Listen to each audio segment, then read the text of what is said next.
The story takes place from the perspective of a female.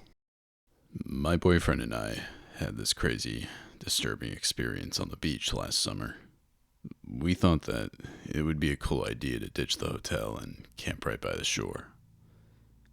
I always wanted to experience falling asleep to the sound of waves and gazing at the night sky whenever I felt like it. We planned to stay in our little tent for a whole week, and thankfully, there were public restrooms and showers and restaurants nearby, so hygiene and food weren't really a problem. We got all the stuff we needed: a blackout tent to keep the sun out, an inflatable mattress, and a first aid kit, lanterns, and a few other things as well. Starting out, everything was running smoothly. We loved every moment of it. We carried our valuables in backpacks just in case something happened to our tent. We weren't alone. There were actually other people camping there too. Some of these were singles, couples, families, and some not so great people. Nighttime was fun, with people laughing, partying, dancing, and just doing their thing. Some were even into substances, but it didn't bother us much. Things were cool for the first 4 days. There was a crowd around this musician, but we noticed another woman stealing the show. She was completely naked and clearly messed up on alcohol or drugs, dancing and acting all crazy. It was bizarre to say the least, but we didn't dwell on it and decided to head back to our tent. While we sipped our drinks, we heard her shouting in the distance, and guess what? She had friends with her. 2 guys and 2 gals, camping not too far from us. They made a fire on the beach and kept partying like they were. The woman was still naked, except for a see-through skirt, and she even went into the ocean with it, which would have been freezing at that time. My boyfriend wasn't bothered and said we should just ignore them, but I couldn't shake the feeling of being watched. Anyway, we decided to sleep with the tent's mosquito cover closed, but not fully shut, so we could still feel the cool breeze and wake up to the sun in the morning. At some point during the night, I was woken up. I heard someone walking around our tent, circling it. And if that wasn't already creepy enough, I could hear what sounded like a woman humming softly. I couldn't tell you the song, but it was creepy, and I didn't dare move or look outside. I saw her feed through the mosquito cover, and she whispered, "Don't be afraid. I only want to sing you a lullaby." Then she continued to walk around the tent for a bit longer. Although it was dark out, I could see her long, see-through skirt outside our tent. The next morning, we packed up our stuff and moved to another part of the beach, as far away from that strange woman and her friends as possible.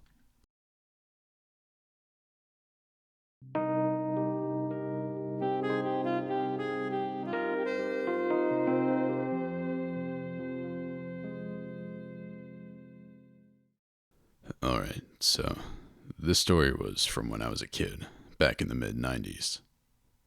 Our family had taken a trip to the beach in Florida, and we were staying in a beach house not too far from the shore.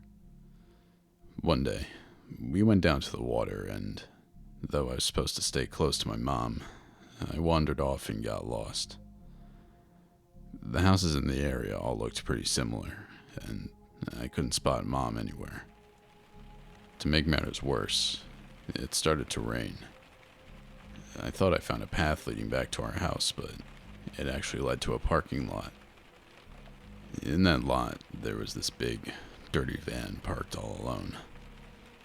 As I was about to turn back, I noticed an overweight woman in a pink tank top, big glasses, and brown hair waving and smiling at me from the van's passenger seat.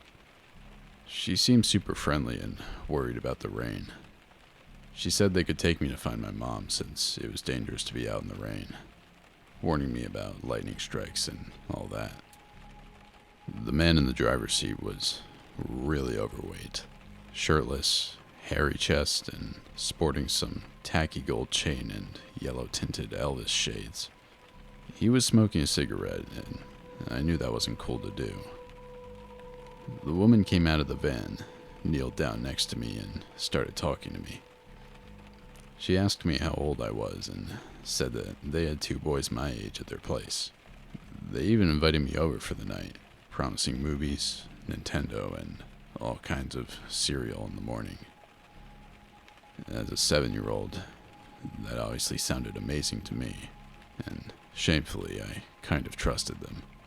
But thankfully, I eventually snapped out of it and remembered the whole stranger danger stuff I had been taught. So, I told her I needed to ask my mom first. She didn't seem bothered by this and said they lived nearby, so my mom wouldn't mind. The rain was getting heavier, and she opened the van's sliding door, urging me to get in and to find my mom. At this point, something to my little 7-year-old brain just felt off. The van smelled awful, and there were cigarette butts everywhere. I looked up at the creepy, toothy smile of the fat guy, and he just gave me this unsettling vibe. I knew I should run, but the woman was insistent, trying to push me into the van and sounding angry. In the end, I panicked and made a run for it. The woman managed to grab my arm, but luckily, I broke free and sprinted back to the beach. I think she tried to chase me, but her weight slowed her down. When I finally reached my mom, she was, understandably, freaking out. I tried to tell her what happened, but I was only 7 and I couldn't fully grasp the seriousness of the situation myself. It was scary overall, and I'm just glad I got away from those creeps.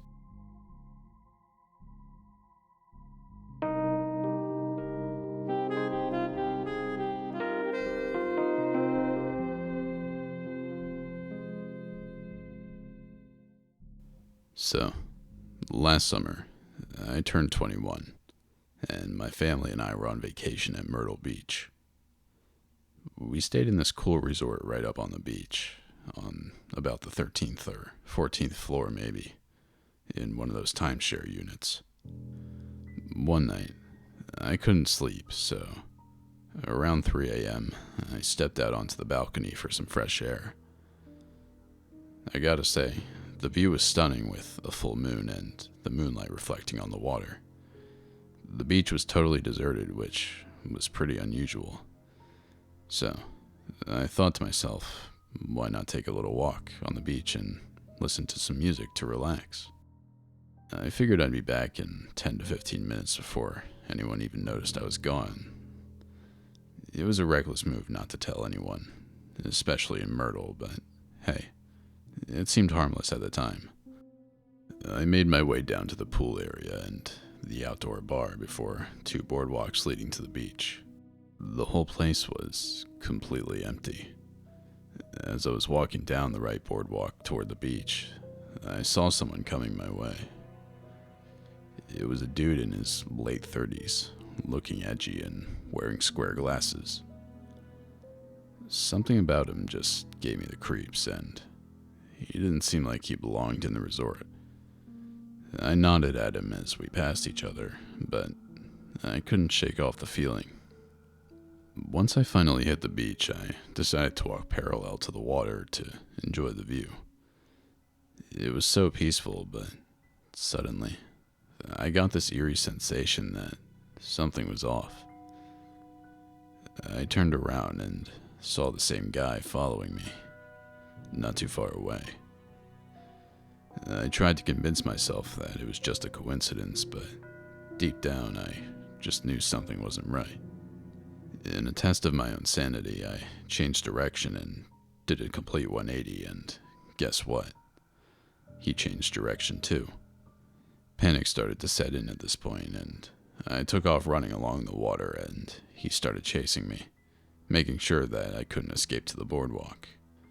It felt like something straight out of a horror movie. It was completely dead silent out there, except for the sound of my footsteps and breath. I spotted a group of people up ahead with a blue light, and I ran towards them, hoping they'd help me. But as I approached, I realized that they were just a bunch of drunk guys partying. The figure behind me was catching up, so I had to act fast.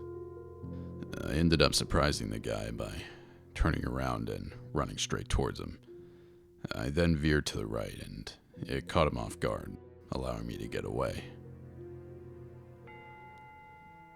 My heart was racing, and it felt like a crazy dream where you're barely escaping danger. I took the elevator up to my floor, gasping for air, and locked myself in my room. I can tell you one thing. I didn't sleep a wink after that for the entire night.